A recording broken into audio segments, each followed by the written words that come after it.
సంవత్సరాల తరబడి ఎన్ని మందులు వాడినా మీ మోకాల నొప్పులు తగ్గట్లేదా? ప్రాణ పెయిన్ క్లినిక్ లో అత్యాధునిక చికిత్స. వైసీపీ ఎమ్మెల్సీ దువ్వాడ శ్రీనివాస్ కుటుంబ వివాదం రచ్చకెక్కింది. గురువారం రాత్రి ఆయన ఇంటి ముందు కూతుర్లు నిరసన చేశారు. తమ తండ్రి బయటకు రావాలంటూ మౌన పోరాటానికి దిగారు. ఎన్నికలకు ఏడాది ముందు దువ్వాడ శ్రీను కుటుంబ వివాదాలు బయటపడ్డాయి. మూలాపేటలో పోర్టు నిర్మాణ శంకుస్థాపన చేసేందుకు వచ్చిన అప్పటి సీఎం జగన్మోహన్ రెడ్డి టెక్కలి అసెంబ్లీ సీటును దువ్వాడ శ్రీనుకే ఇస్తున్నట్టు ప్రకటించారు. ఆ తర్వాత కొద్ది రోజుల్లోనే దువ్వాడ శ్రీను భార్య దువ్వాడ వాణి కొంతమందిని వెంటబెట్టుకుని జగన్ను కలిశారు. టెక్కలి నియోజకవర్గ ఇన్ఛార్జిగా దువ్వాడ వాణిని వెంటనే నియమించేశారు. ఆ తర్వాత మళ్లీ టెక్కలి సీటును శ్రీనుకు కేటాయించడంతో తాను ఇండిపెండెంట్గా నామినేషన్ వేస్తున్నట్లు వాణి ప్రకటించారు. వైవి సుబ్బారెడ్డితో పాటు మరికొంతమంది వాణికి నచ్చజెప్పి నామినేషన్ వేయకుండా ఆపారు. కొన్నాళ్ల కిందట దువ్వాడ శ్రీను అక్కవరం వద్ద ఇంటిని నిర్మించుకున్నారు. అక్కడ మరో మహిళతో కలిసి ఉంటున్నట్టు ప్రచారం జరుగుతోంది. దువ్వాడ శ్రీను వాణికి హైంజవి, నవీన అనే ఇద్దరు కూతుర్లు ఉన్నారు. ఇటీవల శ్రీను మరో మహిళతో ఉండడంతో తమ సంగతి ఏంటో తేల్చాలంటూ కుమార్తెలు గురువారం రాత్రి ఆందోళనకు దిగారు. దువ్వాడ శ్రీను ఇంటి ముందే కుమార్తెలు కారులో కూర్చొని చాలాసేపు ఉన్నారు. బయట నుంచి పిలిచినప్పటికీ సిబ్బంది గేట్ తీలేదు.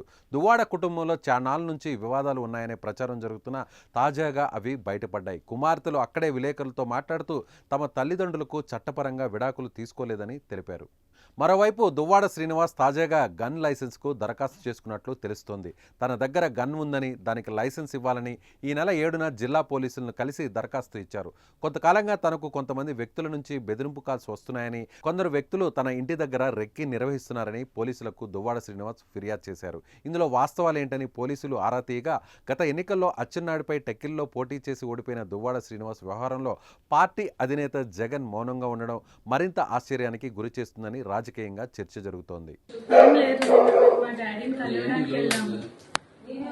ఆయన డోర్స్ అవన్నీ లాక్ చేసుకొని లోపల ఆ లేడీ కూడా అక్కడే ఉంది.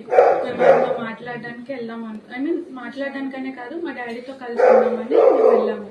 బట్ మేము మెసేజెస్ చేసినా, ఫోన్ కాల్స్ చేసినా ఆయన లిఫ్ట్ చేయలేదు, దేనికి రెస్పాండ్ అవ్వలేదు. సో ఏంటి అంటే వాళ్ళు ఎప్పుడో ఒకప్పటికైనా డోర్ తీస్తారు కదా అని మేము బయట వెయిట్ చేస్తాం. యాక్చువల్లీ నేను ఆఫ్టర్నూన్ 3 నుంచి నైట్ 1:30, 2 వరకు ఉన్నాను. బట్ వాళ్ళు ఎవరు రెస్పాండ్